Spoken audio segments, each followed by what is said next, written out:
कुछ तस्वीरें सामने आई है। रामप्रसाद सिंह ने उस जगह की फोटोग्राफी की थी जिसका सर्वे हो रहा है। उनके पास उस तहखाने की सैकड़ों फोटो मौजूद है जिसको खुलवाने की मांग की जा रही है। रिपोर्ट देखिए।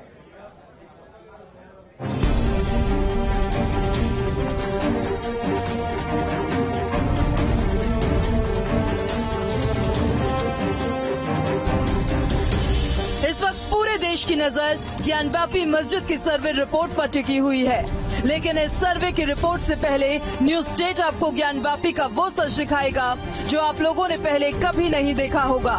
न्यूज स्टेट के पास मौजूद 30 साल पुरानी ज्ञानव्यापी मस्जिद की वो तस्वीरें हैं जो पूरा सच उजागर कर रही है। और ये तस्वीरें ली थी रामप्रसाद सिंह ने। रामप्रसाद सिंह काशी हिंदू विश्वविद्यालय के सूचना विभाग में काम करते हैं और इनके पास ऐसी कई सैकड़ों फोटोज हैं। हमारे पास सभी एंगल के लगभग तस्वीर हैं। तहखाने की भी एक फोटोग्राफ है और उस दृष्टि से कभी हम लोगों ने ऐसा तो लगा नहीं था कि ये परिस्थितियां क्रिएट होंगी। हम लोगों को अपनी उपयोगिता के अनुसार तस्वीरों का संकलन विभिन्न माध्यमों से किया। कैमरा नहीं, फोटोग्राफ नहीं, तो बहुत सारी चीजें दूसरों का सहारा लिया गया, लेकिन सभी एंगल से हमने फोटोग्राफ लिया। उनकी भी तरफ से लिया जिसको वो अपना मस्जिद मान करके नमाज पढ़ते हैं। हमने पश्चिम दिशा में जो हमारा पूरा कंप्लीट मंदिर का स्ट्रक्चर है उसका भी हमने फोटोग्राफ लिया। हमने ज्ञानव्यापी नंदी का भी लिया।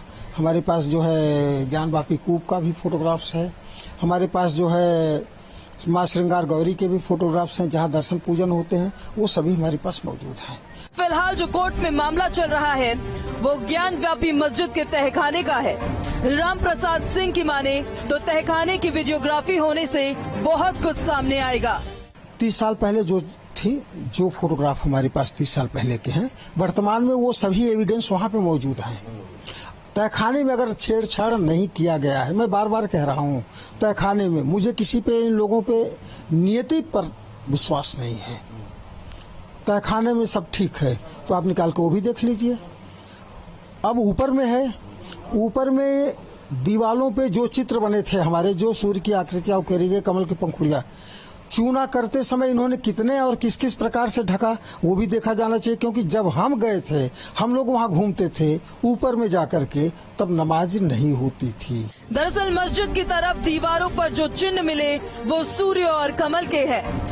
इसको लेकर रामप्रसाद सिंह ये दावा करते हैं कि 30 साल पहले वो चिन्ह उन्होंने खुद देखे थे। देखिए वहाँ पे कोई और किसी तरह के एविडेंस नहीं है। जो पत्थर हैं टूटे फूटे, छोटे बड़े, लंबे चौड़े, कई विभिन्न साइजों में जो ढेर रखे हुए हैं, उसमें वही सारी कलाकृतियां हैं जो बाहर हमको स्पष्ट दिखती है। क्या कलाकृतियां हैं? जैसे सूर्य के चित्र बने हैं, कमल की पंखुड़ियां उकेरी गई हैं और जो डिजाइन अभी ऊपर दिखते हैं कटिंग के।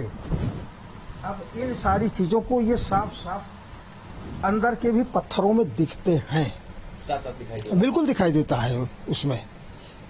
यानी क्या है कि चीख चीख के गवाही दे रहा है। बिल्कुल हमारे सारे स्ट्रक्चर वही हैं और इसी बात पर तो हम लोग किए हैं।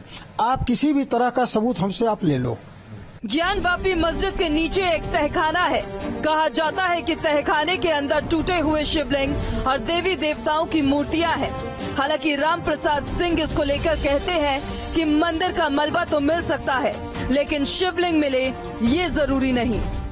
वो अभी भी है, मौजूद नहीं, अभी भी है। ये तो मैं गया था 30 साल पहले। क्या देखा था आपने? धीरे धीरे वो है, सारे पत्थरों के जो टूटे फूटे पत्थरों के अवशेष हैं, उन पे जो कलाकृतियां बनी हैं। वर्तमान में जो ढांचा हमारा क्षतिग्रस्त दिख रहा है, उस पे जो कलाकृतियां हैं वो सब उन पत्थरों पे मौजूद है। सेम पत्थर वही है। तो क्या अंदर शिवलिंग भी मौजूद है?